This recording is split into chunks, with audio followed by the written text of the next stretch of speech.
आज के इस प्रोग्राम के इस अंतिम जलसे के सर जनाब एडवोकेट सनोवर अली कुरैशी साहब, वैसे ही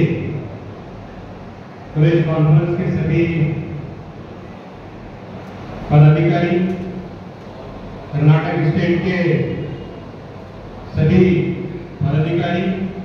और चूंकि कर्नाटक स्टेट और महाराष्ट्र का कोई ज़्यादा फासला नहीं है, इसलिए महाराष्ट्र स्टेट से आए हुए तमाम प्रेस कॉन्फ्रेंस के पदाधिकारी, इन सभी का मैं शेर के साथ इस्तकबाल करता हूं कि आज नहीं तो कल पूछेगा, आज नहीं तो कल पूछेगा, वक्त सबका मिजाज पूछेगा, आज नहीं तो कल पूछेगा, वक्त सबका मिजाज पूछेगा। और नस्ले नौ को तुमने दिया क्या है, नस्ले नौ को तुमने दिया क्या है, कल ये बदलता समाज पूछेगा, कल ये बदलता समाज पूछेगा। आज के इस मुबारक मौके पर मैं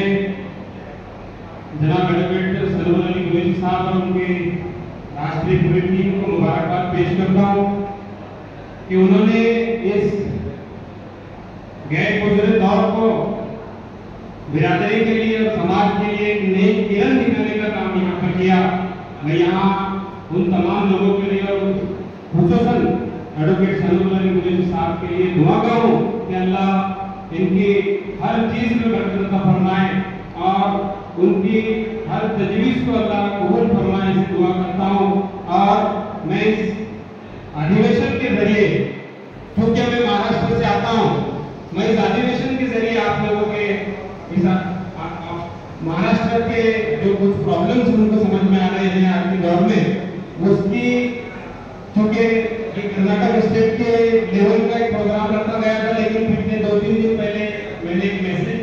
हमारे सदर साहब को किया और उनसे इजाजत ली कि कर्नाटक स्टेट के साथ साथ महाराष्ट्र स्टेट का एक रिजोल्यूट यहाँ एक ठहराव हम पारित करेंगे, जिस तरीके से गवर्नमेंट हमारे साथ नाइंसाफी करने के पीछे है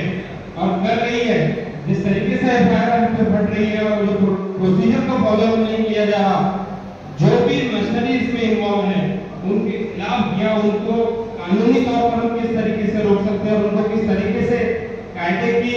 रास्ते पर उनको लाया जा सकता, इस एतबार से भी फिक्र गौर करने के लिए ठहराव ये अधिवेशन में लिया जाए, ऐसा मैंने उनसे विनती किया था और अली जनाब ने मेरे इस विनती को ठहराव में रिजोल्यूट करने के लिए मेरी विनती को मान्यता दी, इसलिए मैं उनको शुक्रगुजार हूँ। और वही मैं प्रस्ताव और इस अधिवेशन में रखना चाहता हूँ कि महाराष्ट्र गवर्नमेंट ने 2014 से लेकर तो आज तक बिरादरी के साथ बहुत सारी अनकॉन्स्टिट्यूशनल एक्टिविटीज को प्रैक्टिस में लाया है, जो गैर संवैधानिक जो चीजें हैं उसको प्रैक्टिस करा के ले रहे हैं अपनी मशीनरीज के जरिए, और वो सिर्फ और सिर्फ एक मुद्दे को आगे किया जा रहा है कि ये धार्मिक मुद्दा है, लेकिन चूंकि कॉन्स्टिट्यूशन हमारा जो संविधान है वो पूरे धर्मों को साथ में लेकर उनका आदर करने का जो हमको अधिकार देता है, उसका हमारे अधिकारों का उल्लंघन नहीं तो क्यों हो रहा है महाराष्ट्र गवर्नमेंट के जरिए, वो उल्लंघन जो जिस तरीके से किया जा रहा है, पुलिस मशीनरी को इस्तेमाल में किया लेकर हो, चाहे गौशाला को इतना अधिकार देकर हो, या बहुत सारी और अनलॉफुल एक्टिविटीज जो की जा रही है। अभी फिलहाल अर्थसंकल्पीय अधिवेशन हुआ और अधिवेशन में एक आमदार साहब उठ के खड़े होते हैं और किसी हमारे भाई के बारे में बताते हैं कि उनके एफआईआर की हुई है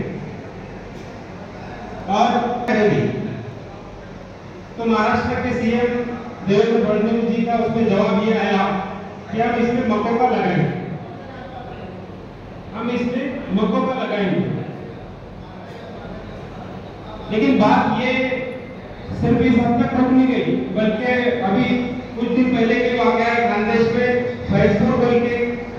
गांव है, वहां पर रेड डाली जाती है और वहां पर बिरादरी के बहुत सारे लोगों को नुकसान पहुंचाया जाता है, उनको आनिश किया जाता